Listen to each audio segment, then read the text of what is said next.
Jeffrey Epstein talks about UFOs. He also talks about Oppenheimer, Cold War, World War II.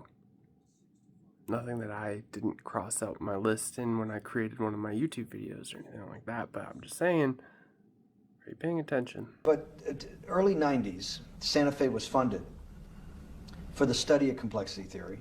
It was studied with math. So let's back up. So why did I buy a ranch in New Mexico in 1993? So that gives you some sense. So I would have funded it in 1990. Los Alamos, which was the high energy lab up in New Mexico, was losing all its scientists. And Los Alamos, it was where Oppenheimer and where a lot of the nuclear weapons program, the bomb. That's where the Manhattan Project. Manhattan Project was as Los Alamos, and you bought your property out in New Mexico to be near that? Yes, because the scientists were going to be, they cut the funding for high energy physics. But the people who worked in Los Alamos would still be in the Santa Fe area. They cut that because this was the Cold War dividend, right? I don't remember exactly why. It was because, again, people thought that physics and high energy physics really wasn't that important. Because that was about nuclear weapons.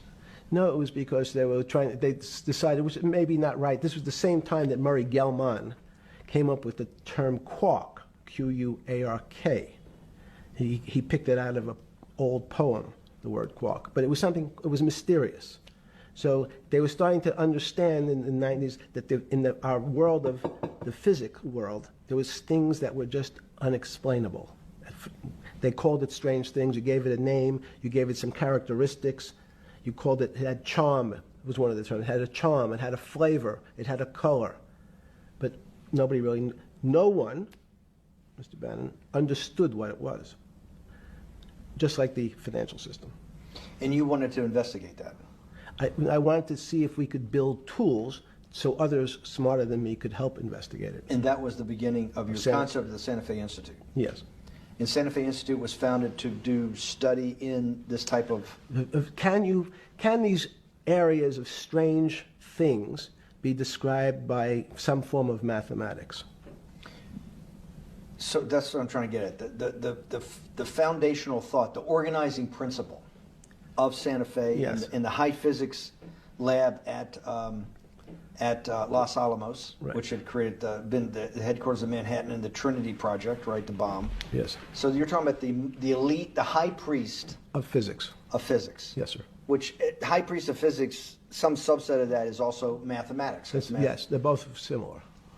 Project out. One of the tools you want to do is to make sure that in this complex system, the finance system, I'm doing a lot of this for philanthropy and a lot for the good of mankind, but also to be able to understand this complex system, the most complex outside of maybe our body, of the financial world.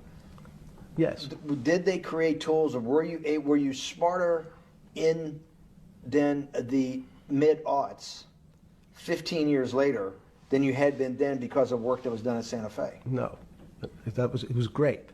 But in fact, most of the money, most of my philanthropy in the area of can you describe things that appear to be unexplainable by mathematics, and can you fund people who have new ideas?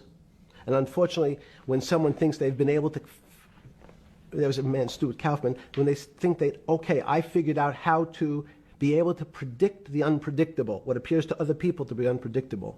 But my system, in those days it was called genetic algorithms, can predict what things will happen, and they all want to make money.